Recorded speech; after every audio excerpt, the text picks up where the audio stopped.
is the roster of the 40 in this group.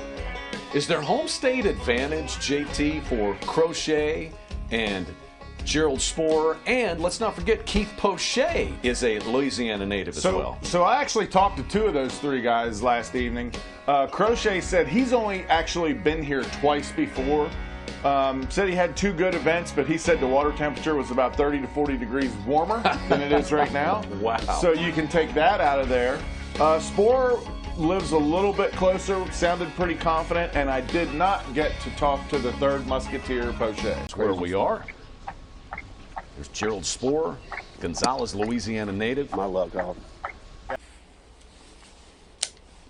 Another Louisianan here in the field. This group is Gerald Sporer.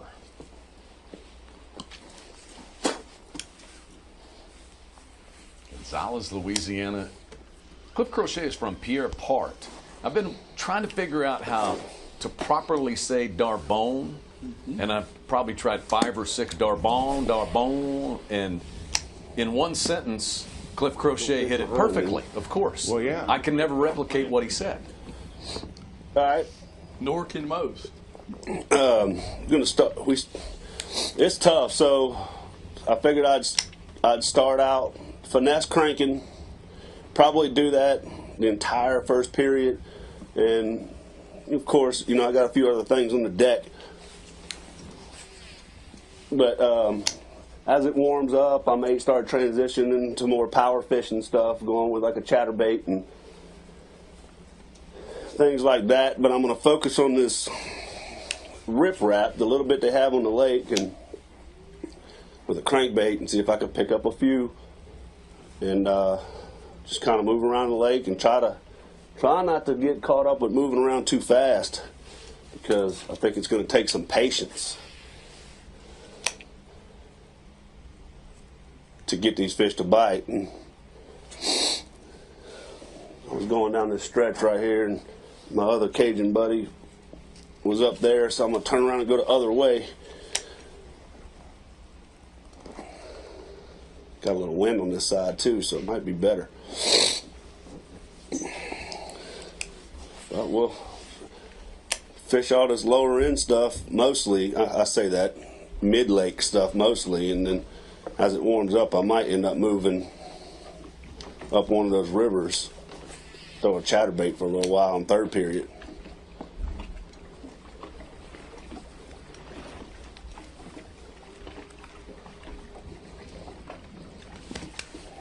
Gerald Sporer from Gonzales, Louisiana, in between Baton Rouge and New Orleans in southeastern Louisiana, but knows this fishery. One of the 3 that we will utilize this week on the Bass Pro Tour, moving things around. Lake Darbone, 15,250 acres.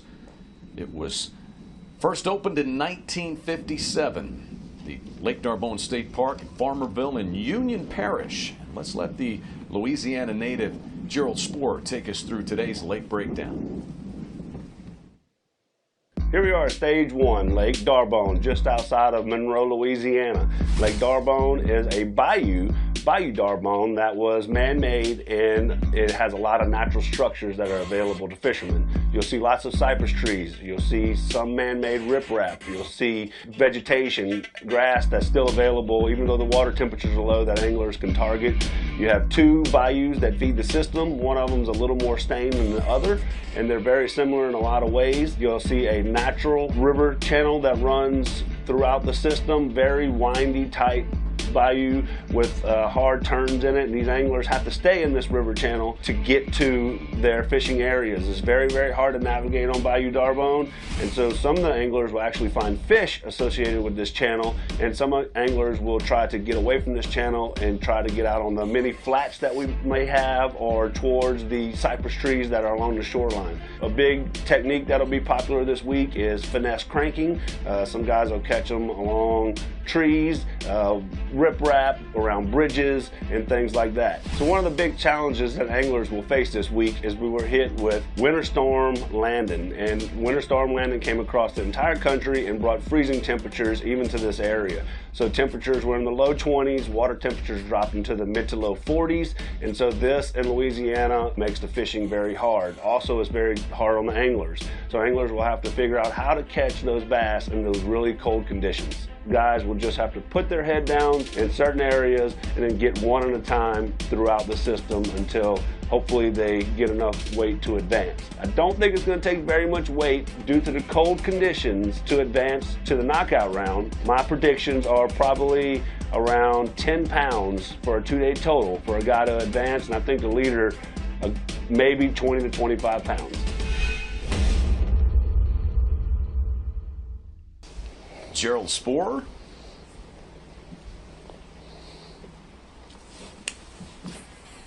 There's that guy.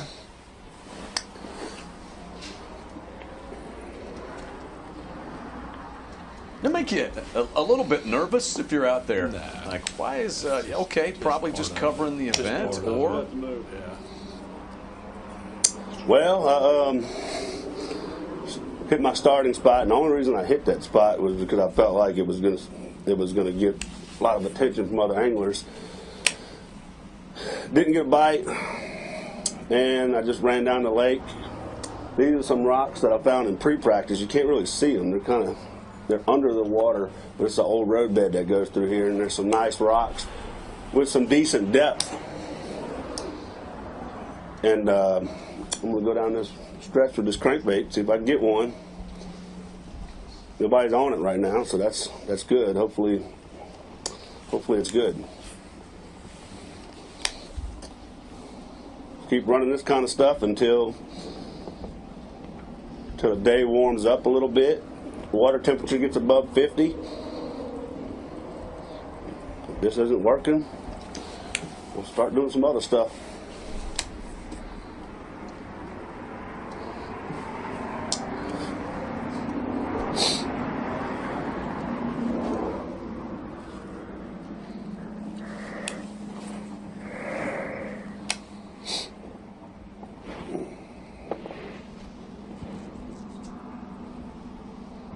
what a good year Gerald Sporer had on the Bass Pro Tour last year. 3 top 10s. Sam Rayburn Reservoir, the Harris Chain, and the St. Lawrence. His worst finish last year was 41st right now we're dealing with on the Bass Pro Tour. Post-frontal conditions, so even though it feels nicer to us, doesn't mean the bass want to eat.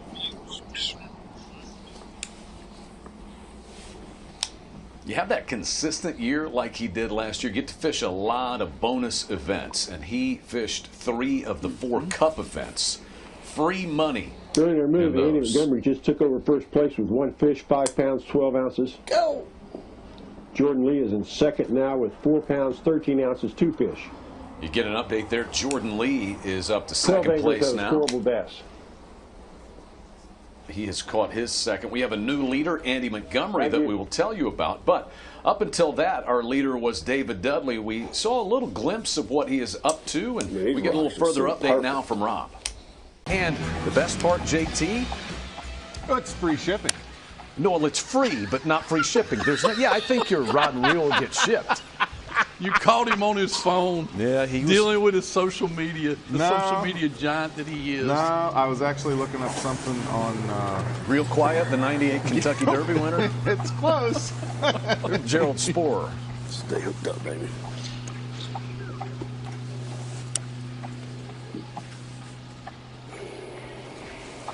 He hit it right at the boat, so I don't think he got it too good.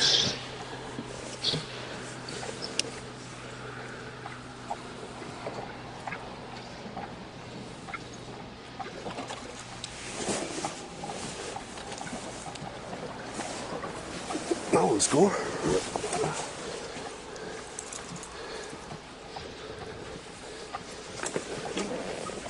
Right, we on the board, baby.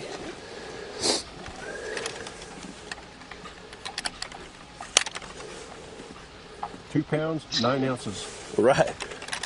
It's slow. We on the board with our first fish. Guys have been hitting this bridge I just kind of waited my turn before I had a chance to hit this, and that just shows how it is. I mean, guys fished this bridge all morning. I snuck in here and caught one. He bit it right at the trolling motor, so he trailed that bait all the way to the very last second. Got us on the board. Don't like that I got my arm all wet and it's cold.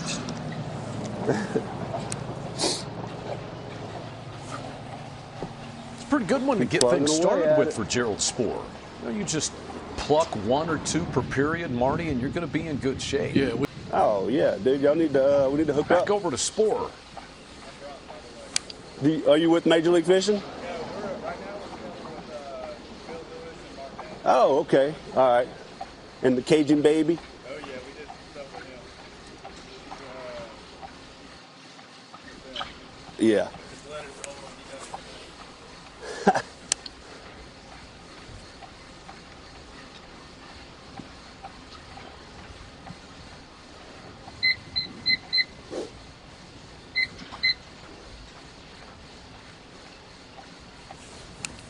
We have seen a lot of anglers around bridges over the route, which is time of the year. Why not? Gerald, that 2-pound 9-ounce bass moved you to 10th place. 10th place. You're 6 pounds 2 ounces off the lead. That's something big. I don't know what it is. I don't think it's a bass though. That ain't a bass. Unless I got him in the back or something. He's not hooked into a bridge troll, is he, JT? No, I don't think so. It's a little bit early yet. If it was about an hour or 2 later, I think we might definitely be involved in some kind of trolling issue.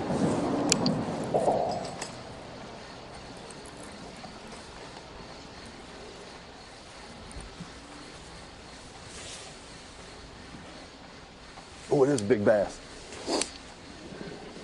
Ooh, that does look like a bass. Got him in the back.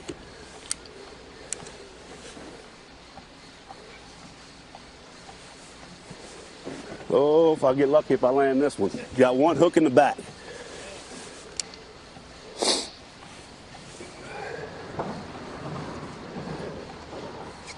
Kind of a tense moment, Chad. Indeed.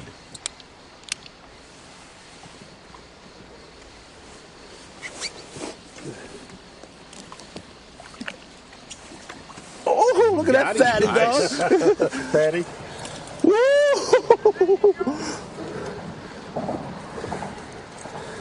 Bam! Just like that, we right back in the game. Oh, look at that thing.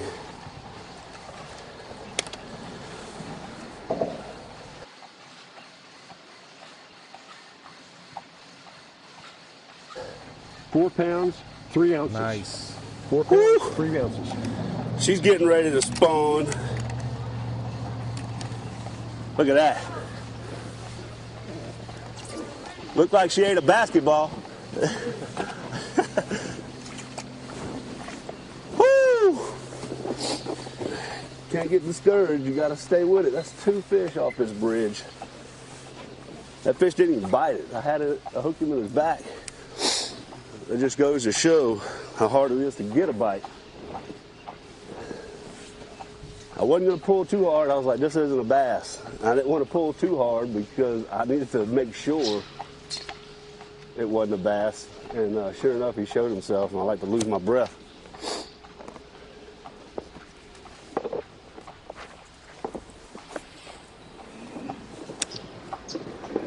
Two bass in the last 15 minutes for Gerald. He's got 6-12 on the day, and he's in 3rd place. And it's the Stowe Creek Bridge. Y'all started watching at the right time. Y'all got to stay with me, dude. Y'all are lucky. And this morning there was 8 of our anglers that started on that bridge, and they've all left. And now Spoor has rotated into this general area. It's almost like it's kind of calmed things down for the bass, and Spoor's left here just picking them up. Goes back to this late winter, early spring fishing. It's about timing. All about timing. Yeah, speaking of timing, you were asking about the bridge trolls under there, Chad. You need to pay a Gerald, that lot 4 pound closer 3 ounce attention to bass the moon moved you to phase 3rd when we're place talking with about 6 bridge pounds trolls. 12 Okay. ounces. You're 1 pound 15 ounces off the lead. There we go. Now we Jordan Lee, compete. 8 pounds 11 ounces. Jared Litton is 2nd with 8 pounds 3 ounces. What's the lead?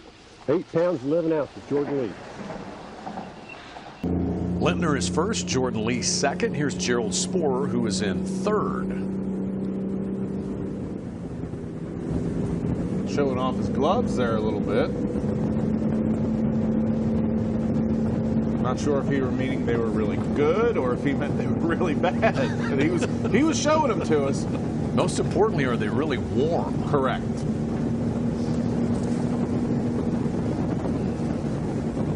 Did they come like that, or did he cut the fingers out himself?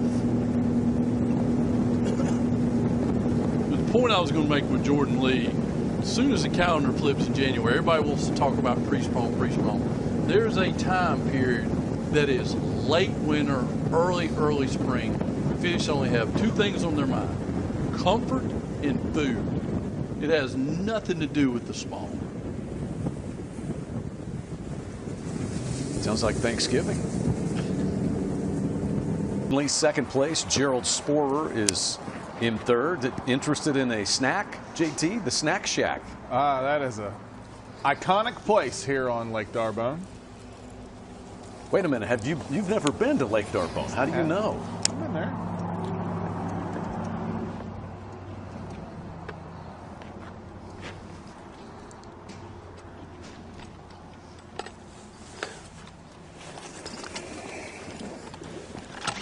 That one's short line, dude.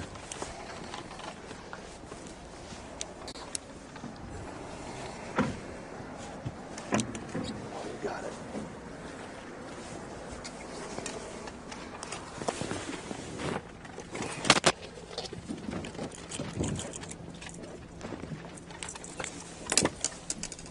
Okay. 1 pound, 12 ounces. All right. That was scoreable. Another little fatty. Made a quick little move. Got on some more rocks right away.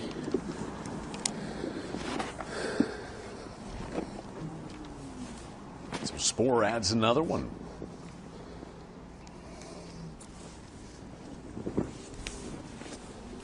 Now, he admitted that, yes, it took him a little bit of time to figure out the Major League Fishing format, but he has really gotten it dialed in the last year plus. 3 championship round appearances last season on the Bass Pro Tour for Sporer.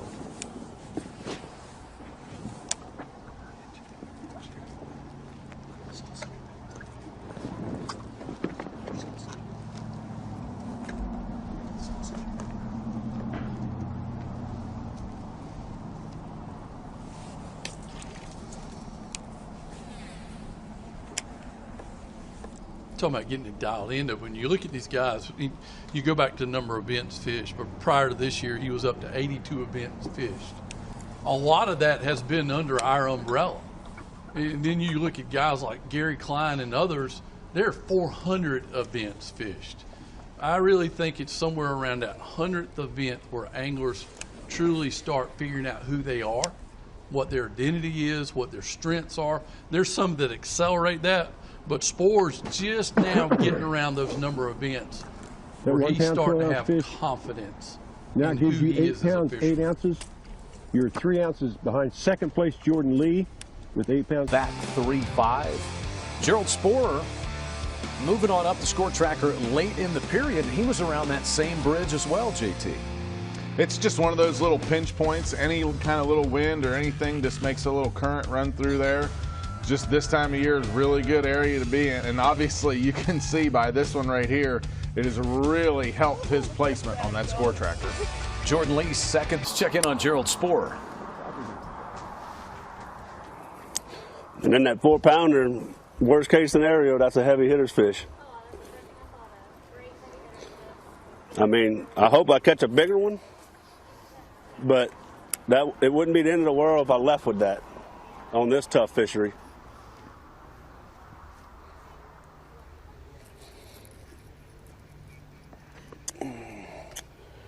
Oh, that's a big one. That's a big one. He's way bigger than the 4-pounder. Oh my God, I'm nervous.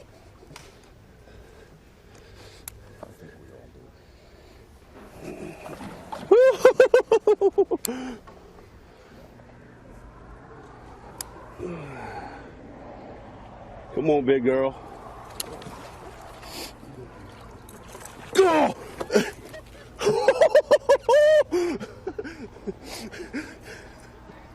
Right in front of you, baby. Look at that thing.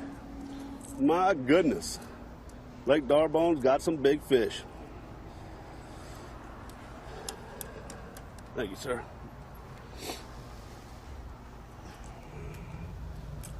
What are you thinking here, boys? Look at that tank. 5+ there, easily. I'll go with that. These fish are just thick. 5 pounds, 9 ounces. Jeez, thing looks bigger than that. There you go. 5'9". Sucker looks, it's just so short. We can check it again. That's what that 4-pounder was. Yeah. Okay. And pick it up a little bit.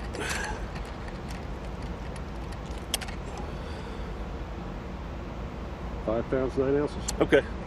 Scales Yeah, don't this time lie. of year, they're so fat.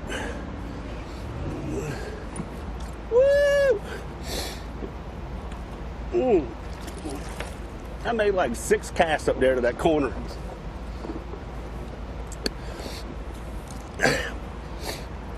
$5.9 has Spore up to second brought some place baits now. over. That's 4 for 14-1. That is not the Berkeley Big Bass, though, to this point. Still belongs to Andy Holy Montgomery, who has a moly. 5.12 today.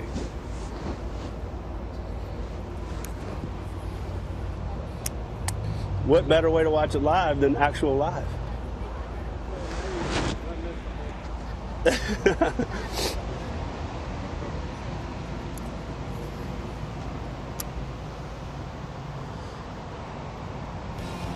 Let's look again at Spore's biggest of the day so far. Spore's staying true to form, just throwing a crankbait, shallow diving crankbait around any form of riprap and rock that he can find here on this lower end, and it's working. It's generating quantity and quality. Well, that fish ate that plug, too. There was no hanging out the mouth on that one.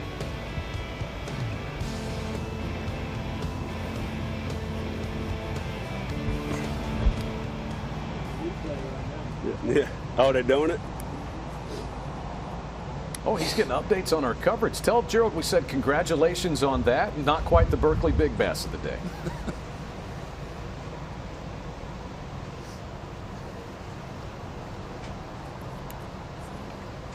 And we just saw an angler cranking down past the snack shack. Yeah. Snack Shack's a popular spot. I think it was Spore. I think he was going back and forth, I think. He's got a throng of followers out there watching his every cast. Well, when you're near such a iconic place as the Snack Shack, you're going to have some followers. Great point. Looks like in addition to a tasty snack, you might be able to rent a canoe up there, Marty. Do some Get fishing. some snow cones, Not interested. kayak rentals. No. Guess I'll Notice make how they another spell pass down snow? these rocks. I missed it. I almost started here. S-N-E-U-X. This is another one of those places I didn't practice. Remember, I just pointed it to you on the map. I said, I'm just going to hit it. But it's getting hammered.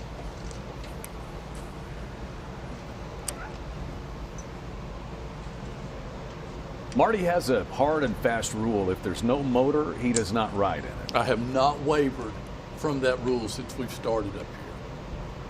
So there goes your idea about you and Marty and that fun run you're going to take on that paddle boat, JT. If You'll have to do JT's all the pedaling. paddling, I'll ride. We can still get some snow cones.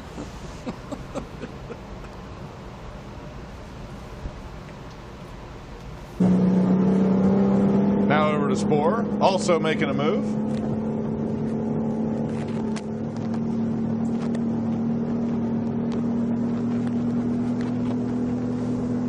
Good event for him so far too. 'Cause I wouldn't call it home waters, but you're in home state, so you want to get off to a good finish. And you would know as well as I do, sometimes defending home turf can be tough. Oh yeah, it's either a big advantage or a big disadvantage, one or the other. And Gerald, obviously today, is turning it into an advantage.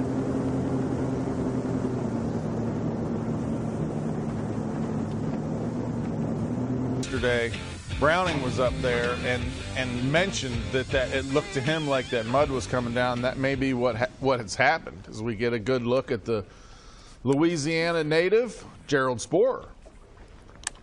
Come in with a solid plan. What time we started?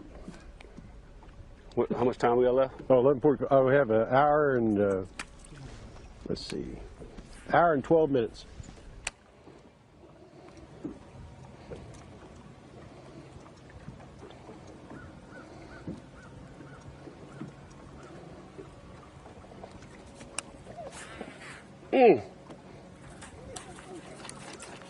Gerald, tell us what's been going on lately. Right when I'm hung in the tree?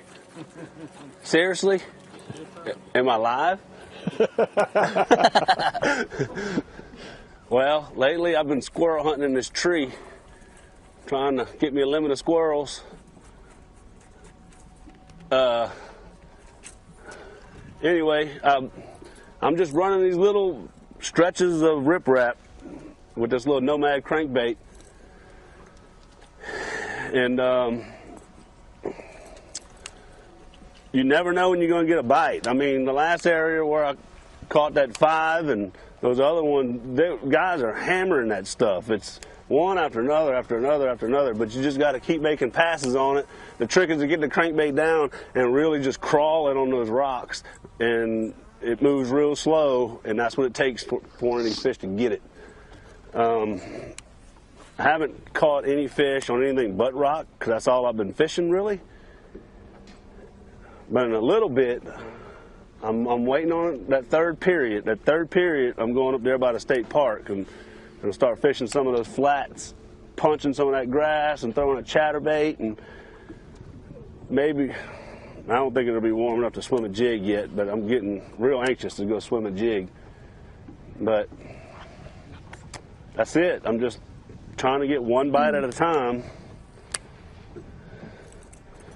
Keep running these little areas. Half the areas I've caught fish, I didn't even practice. I just acknowledged it and said I'll hit it in the tournament. Didn't want to burn any fish. So we're gonna run. We're gonna run, and I think I'm gonna run down to the dam. I haven't fished that yet, and they got some rocks down there that are fishable. We're gonna try that real quick while we wait on it to warm up. These right here are the deal. Wool fish monkey gloves. Better have them. And this thing's been a lifesaver this week.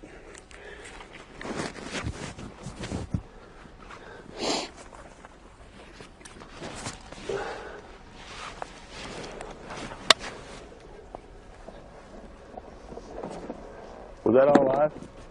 You know what? I lost. They were on it. They were switching between us and the drone, you know? Oh.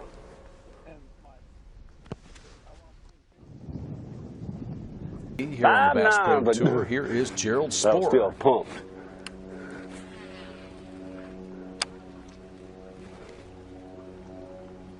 $5.9, that's what it was, huh? Yeah, I think so. Yeah, 5.9.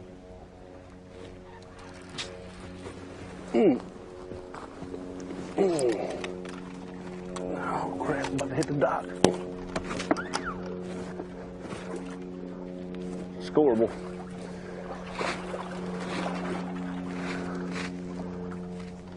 Oh, of course, it's got one hook. That's a big old spotted bass. Of course, it has one hook, like every one of them.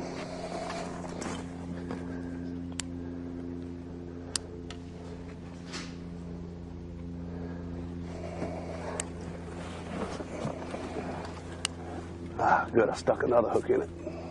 That was what I wanted to do. Oh. Looks like a scoreable spotted bass.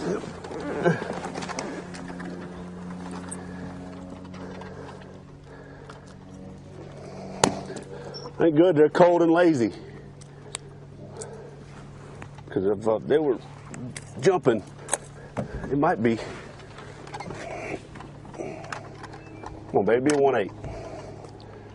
1 pound, 11 ounces. All right. Nice spotted bass.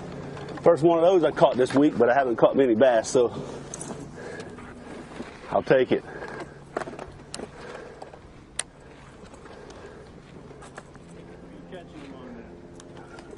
This is just a little Nomad crankbait. It's still something we're working on. It's been good this week.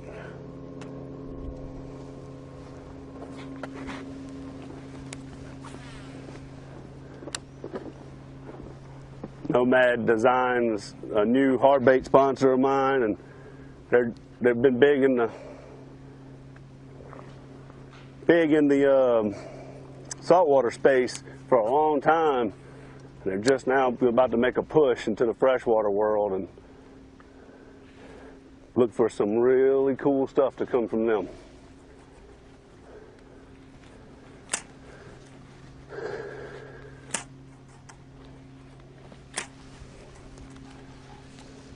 Gerald Sporer closing in on him, though. A lot of anglers looking for a lot of answers on Lake D'Arbonne. Here is Gerald Sporer.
No better drag than your thumb whenever in doubt.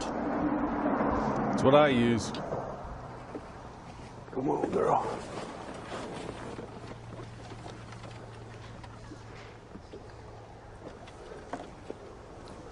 Yeah. I thought you was ready.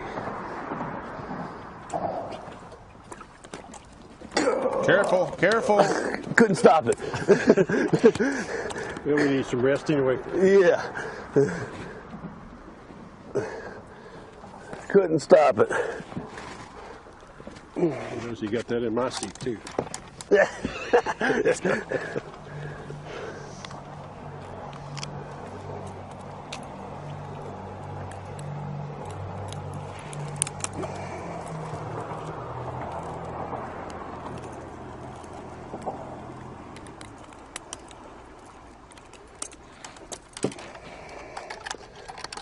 try fish. 2 pounds. 2 pounds, 15 ounces. All right.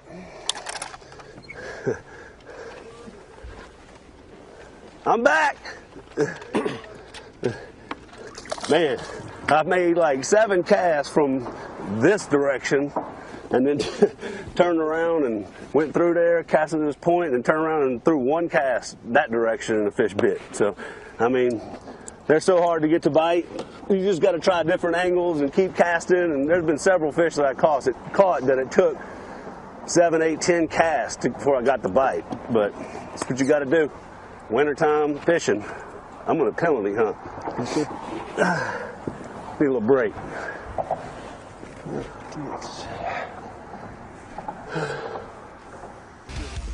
Home state hero Gerald Sporer having a good day. Louisiana native has 6 for 18 pounds, 11 ounces. He's only 4 pounds behind Lintner's lead. He's got some really good fish today, and some of them just eating the bait really, really good. He's got the right crankbait figured out. He's been calling it finesse cranking, and it's really been working out, finessing him right into second place on the score tracker. Gerald Sporer, strong day for him once again on the Bass Pro Tour here in his home state. 18 pounds, 11 ounces. He's only 4 pounds behind the leader, Jared Lintner. As we have become well aware of, this is a worldwide program. Here's Gerald That's what I'm Sporer. talking about. This was during the break. Louisiana. Boudin sausage arriving Thank from you. the Snack Shack. We'll get you some publicity on TV. Let me show y'all what he gave me. Indeed. He said, I know some hot boudin will be better than that sandwich. Check that out. One for my boat official. One for my cameraman. And one for me. Ça c'est bon. That's how we say in Louisiana.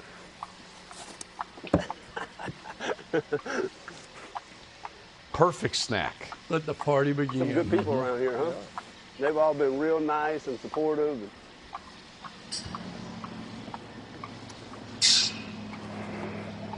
I'm telling you, I've never met a skinny Cajun. They know how to cook, they know how to eat, and they know how to party.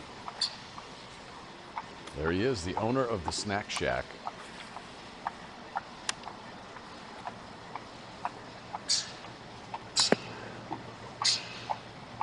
Gerald, how was your little snack during the break?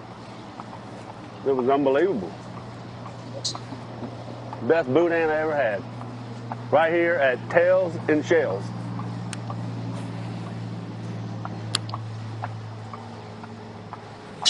And I'm from Louisiana. I've had a lot of boudin.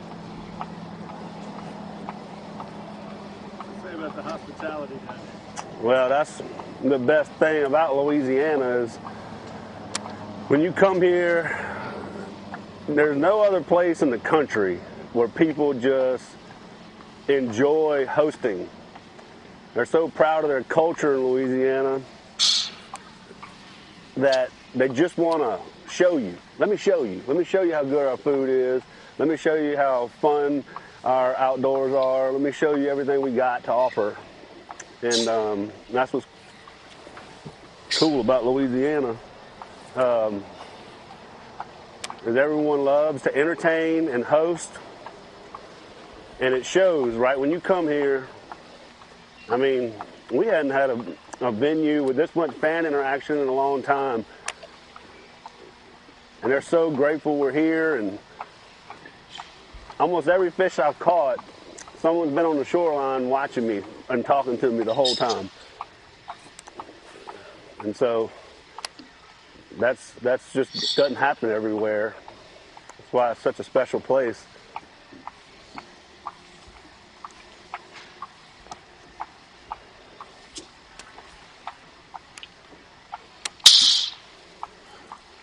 That's what I thought he said.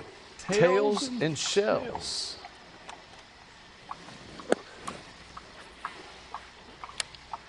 I love it.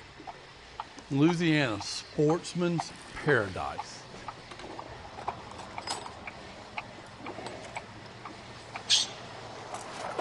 I don't think he'll score. He might. I was hoping, No, he's too skinny. I was hoping for 5 pounders so we could go up and get some crawfish. 1 pound, 3 ounces. Yeah, he's too skinny. But I Fed him some appreciate of you that biting my boudin. bait.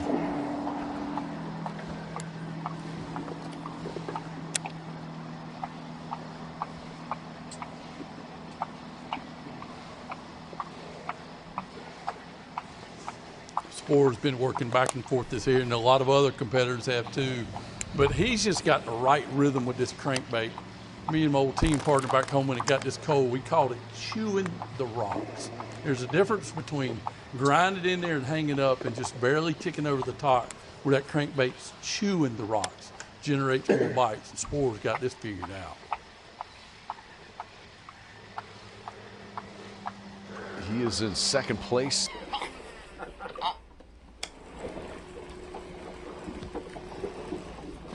Move over to Gerald Sporer now. Todd Faircloth has caught a couple in this period. He's moved up to 13th place. And Randy Howell as well. He's up to 15th.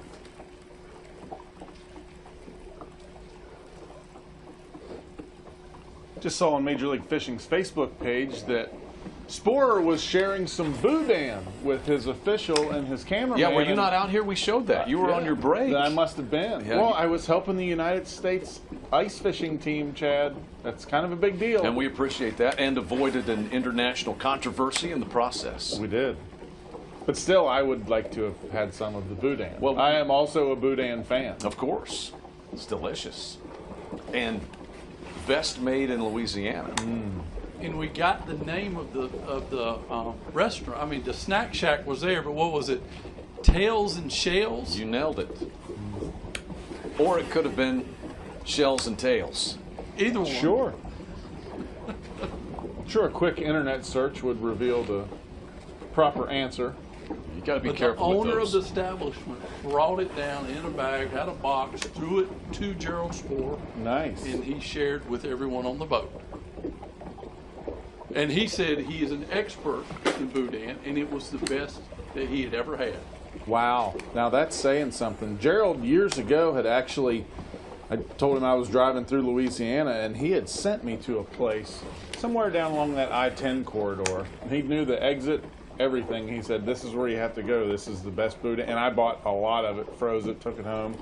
But I guess now we have another best boudin place, apparently. Mm-hmm. Interesting. First time today that we've seen him away from rocks, and he said this was going to be a part of his plan, that he was going to let the day get a little bit longer, a little bit brighter, and that he wanted to go to the state park area and mess around with some of this grass. So here we go, under 45 minutes left. Hey, how about There's that? the Mark boudin. Calzoni on the right, and Gerald and their Major League Fishing official. The official looks very excited. Well, hard to blame him. Probably the first time out there all day they had something going on that was above freezing. I'm sure. Boudin, crawfish, jambalaya, it's all good. You spent much time in New Orleans? I have. You got beignets down there in New Orleans? I don't Oh, remember yeah. that. Cafe du Monde? I don't know. Delicious. So ask him the fair question. Does he remember anything about New Orleans when he was there? Probably better question. Pretty good day. I think so. Yeah. Yeah, I kind of scrapped what I was doing. I wanted to come up here and kind of practice it, you know, but. Well, yeah, I was like, well, we still got another day of here, so I was trying to find the stuff I'm catching them on so isolated, it's getting hammered so much. I was like, I'm not going to catch them there a second day, so I had to kind of take the third period to come look around. But, all right, y'all too. All right, Gerald. Yeah, tell us about this secondary plan you got. Well, I want to come fish some new water. The stuff I'm fishing is really, really isolated, and I just don't think it'll hold up to win the round. I'm probably pretty safe as far as advancing to the knockout round, but if I want a chance to win the elimination round and skip Caney and go straight to Bussey break, I need to find some more fish. So I chose in the third period to come up here to the upper end of this bayou and see if these fish were starting to gather up on these flats. Historically, I don't really know anything about it, but it just looks like the type of place that would start to get good as the water temperature starts to warm up. It looks great back here. They got great habitat. The water temperature got up to 55 when I got in the back. That's the hottest water I've seen so far. Just no bites. So got about 40 minutes left in the period, and I'm going to try to hit a couple more little places and see. If not, if it doesn't show me anything, then I'll just pick up where I left off in the elimination round, and we'll see. But I had to come up here and look at it. We didn't get but a day of practice. So one day of practice, you can't really look at very much of the lake. So something I was taught a long time ago, you have to be willing to practice during the tournament if you want to survive such a long tournament. And so that's what we're doing. I actually I kind of practiced the whole day today. So let's move and let's see if we can find a better area.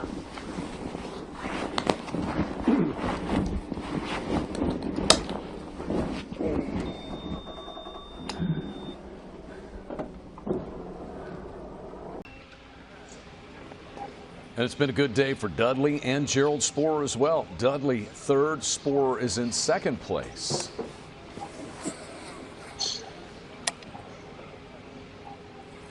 He has had people watching him just about everywhere he's been today. That's a good crowd.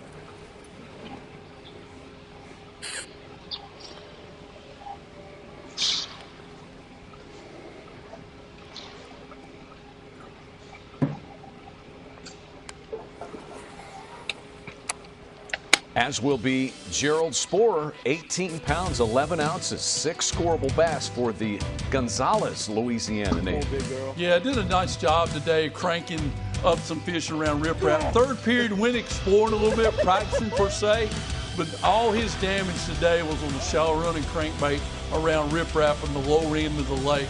Quality was there. He can. If Lindner slips, he can run him down, but it's going to be a tall mountain to overcome. It's going to have to be a big. Just finished up first day of the elimination round here on stage 1 in Monroe, Louisiana on Lake D'Arbonne. Very, very, very hard to get fish to bite, but the key to my success today was this little Nomad square bill. This was the deal. If you saw it on live, you saw me fishing around a bunch of guys. They were all throwing crankbaits, and this one just outperformed. I was reeling it really slow. I had a slow retrieve, 6-to-3 gear ratio, quantum smoke reel with a 12-pound Seagar and a Braze X, and I was just letting that bait get down to those rocks, and I just wanted to feel every rock. I just let it tick every rock, and I was just reeling it real slow, and that's what it took to trigger those bites. A lot of times I had to make 6 or 7 casts to get a fish to bite. But really what it came down to is you had to get the bait right at the fish's mouth for him to eat, is what I felt like. So you had to keep making casts until you brought it right across that fish's face, because they didn't want to be chasing stuff. So the right bait, the right presentation, and confidence in the area. And we finished second place today, and you know, I still have a chance to catch the leader. So I think I'm going to have to do something a little different because my areas are getting hammered, but I'm looking forward to getting back out there and giving it a shot. Just on the Tupelo cypress that don't actually have any knees. It's kind of an interesting deal. One thing, though, I'm seeing, though, when I'm looking at our GPS, Schrock, Elam, Bradley Roy, Britt Myers, they're all in the same creek.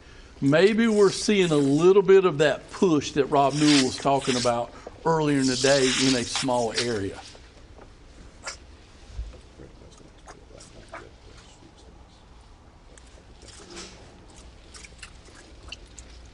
Still nothing for Gerald Sporer this morning. So he has tumbled back from second place to fourth place. He's now in 11th. He is now 16-9 behind Jared Lintner. Bradley Roy is the closest to the Milkman. Bradley Roy is 9 pounds 8 ounces off the lead, but Sporer, he's in great shape as far as the knockout round is concerned. Maybe that lead is a little out of reach for Gerald at this point, though. We'll see if he can pick things up. Mark your calendars for the Red Crest Outdoors. Gerald Sporer, who began the day second, and he has fallen back now to 5th place.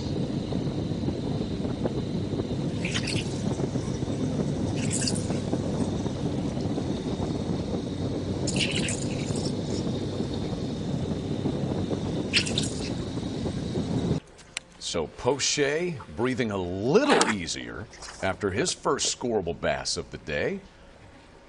And another Louisiana native here, Gerald Sporer, is looking for his first. Gerald began the day in second place. He has fallen back, though, to 5th and passed by Bradley Roy, David Dudley, and Kevin Van Dam. Gerald, how's this day playing out for you?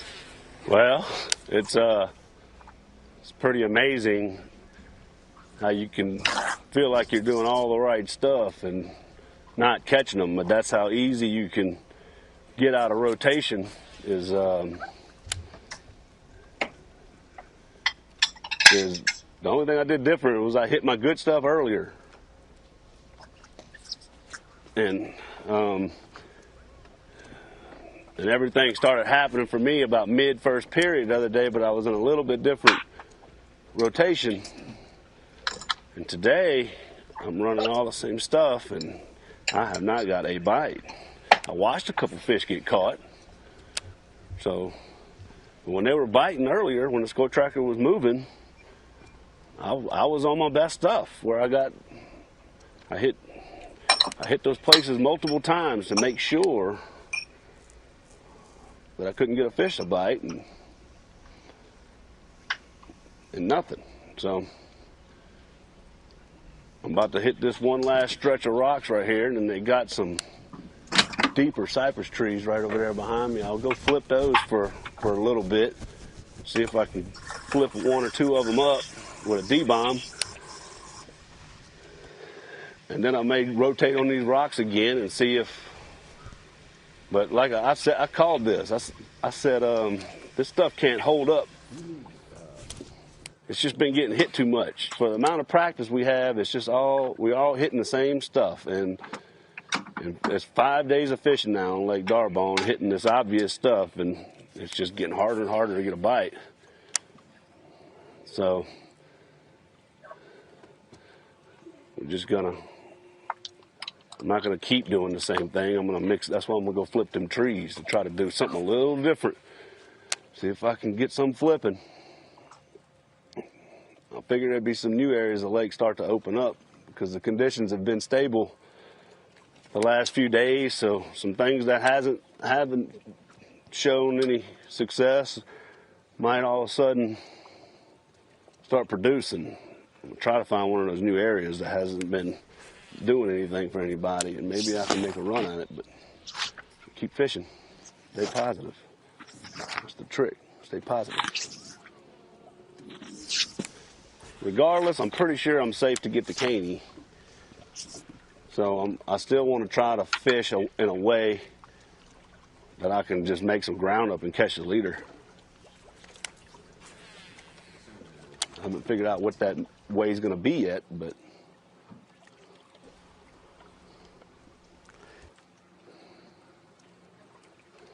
we'll try to figure it out.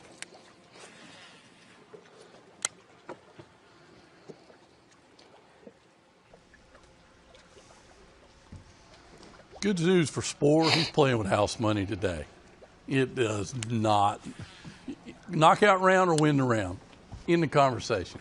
Go to Caney, and it's going to be 180-degree different lake.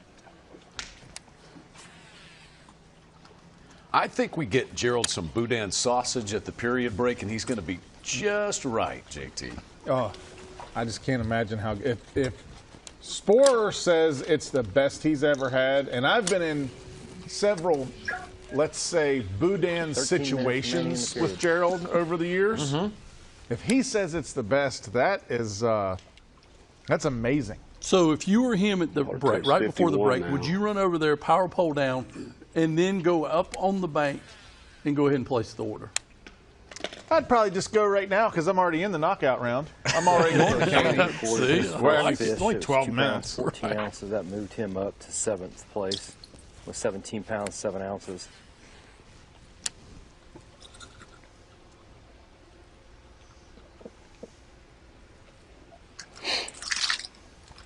I've spent considerable time in Louisiana, and Crowley was the best place that I had boudin. It was in an old converted Long John Silver's. Wow. Yeah. Throwing a little flair in there. Mm-hmm.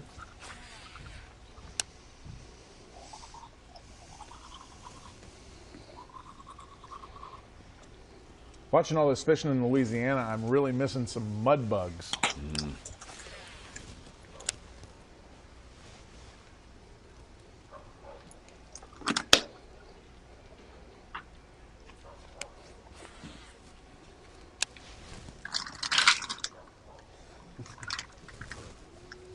I'd like to know in poundage how much our anglers and crew on site, how much crawfish they've eaten this week.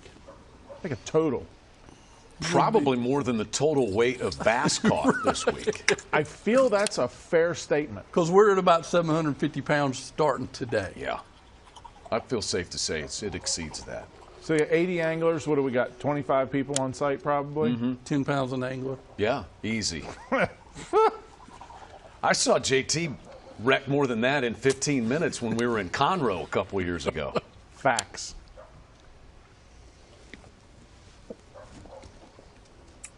Facts So over feelings. I think I Chad. know the answer to this. Were you the fisherman that starved himself to death, or would you stop and enjoy a good snack during competition? During competition, usually I wouldn't eat anything, but as soon as it was over.